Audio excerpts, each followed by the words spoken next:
Hey, what's up everyone? Today we have the official date for the newest Warbond Freedom's Flame. Yes, we're going to go over that as well as we're going to take a look at the CEO's response to a few questions as well. So if at any point you enjoy the video, all you have to do is tap the like button below.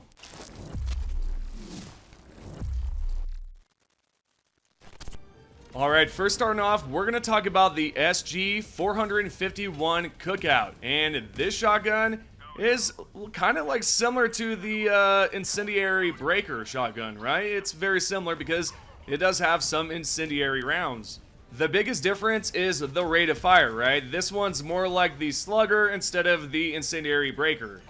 There's just a big difference in the way it shoots overall. Now, I have noticed in this trailer that they have not showcased any of these weapons against the automatons, so we do not know how effective it is against those specific enemy types. Now, what's special about this Warbond is we're not going to be receiving just one primary, we're actually going to be receiving a second one. The second primary is going to be the Flam 66 Torture. Now this apparently is kind of similar to the flamethrower we have now, except it's a bit different. First off, this right here is a primary weapon, so it's not going to be a stratagem, it's not going to be a secondary weapon, but we'll get into the secondary weapon by the way, because this right here, this whole entire Warbond is going to allow you to essentially have a flamethrower loadout, which is just insane. Now, the second biggest difference between the flamethrower we have now as a stratagem and the primary is that the primary seems to have some pinpoint accuracy here. The reason why I say that is because obviously in this clip it does showcase that, and then right here in the description it says a lightweight flamethrower shooting pressurized fuel through a nozzle into a roaring open flame.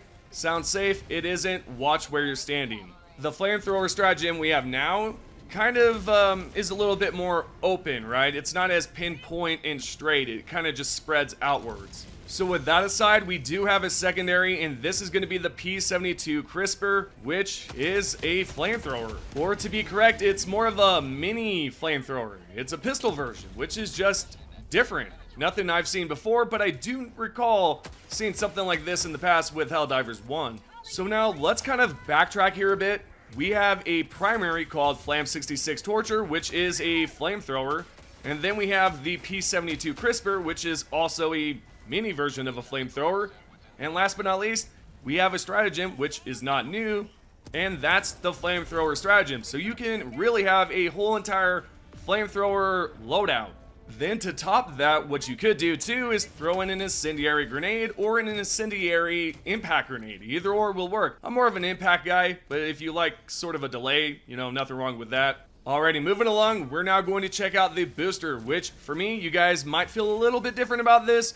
But this one right here, honestly, is a bit disappointing. This booster is called the Fiery Drop Firebomb Hellpods. What I'll do right here is read the description for you guys, and you can tell me what you think down below in the comments. So right here it says, scorch the earth and anything else below as you touch down with altitude and ignite the drop site. Okay, there's two reasons as to why I do not like this booster. One, it does not seem effective unless you're on missions like the Eradicate, where maybe your team's dying quite often.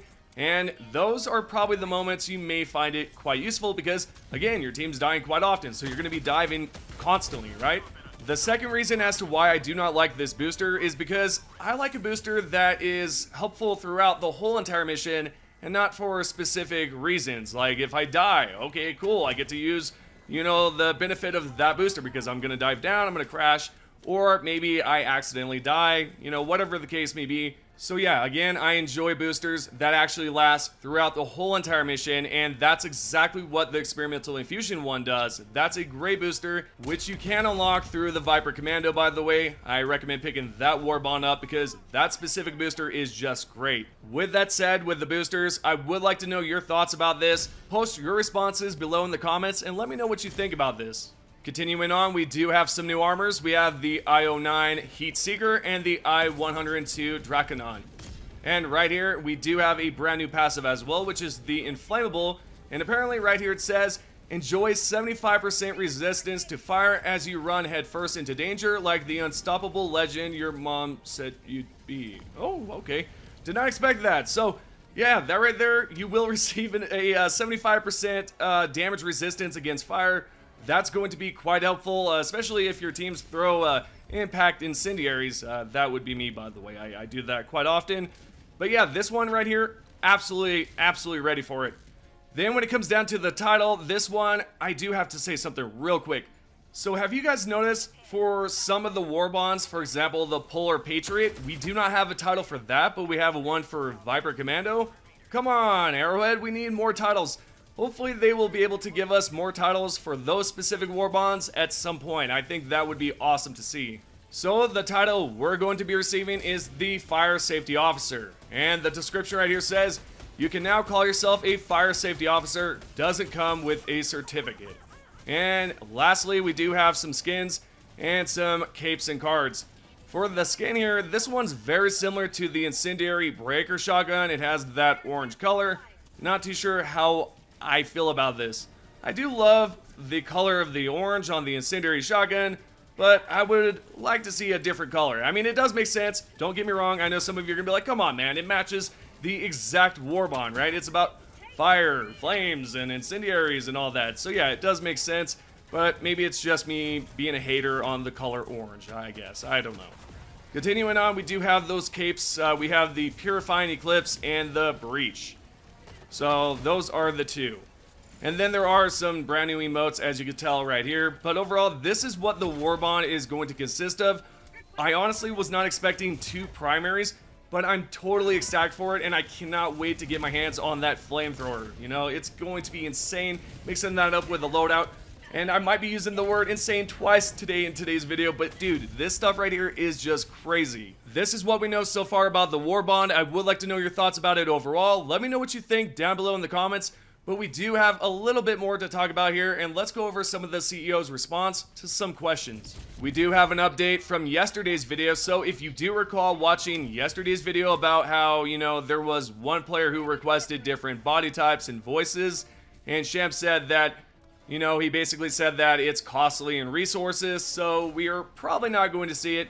But however, there was another response because the same exact player said, all of your divers player base are willing to pay money for it. Is it likely to be produced if Arrowhead charges more for Warbonds that include voice body types?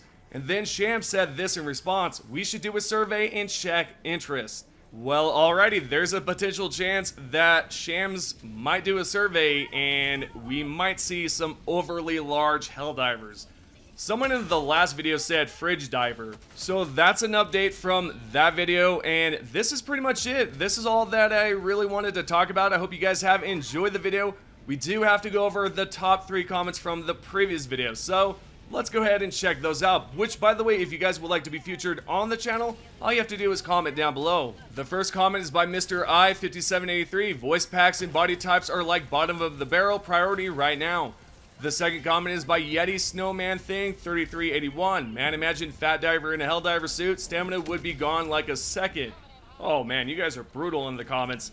And last but not least, we have Exotic 520. Arrowhead drop vehicle in Helldivers 2 and my life is yours. There's the top 3 comments. If you guys would like to be featured in the next video, remember all you have to do is comment down below. Thank you guys so much for the support, and I will see you guys in the next video.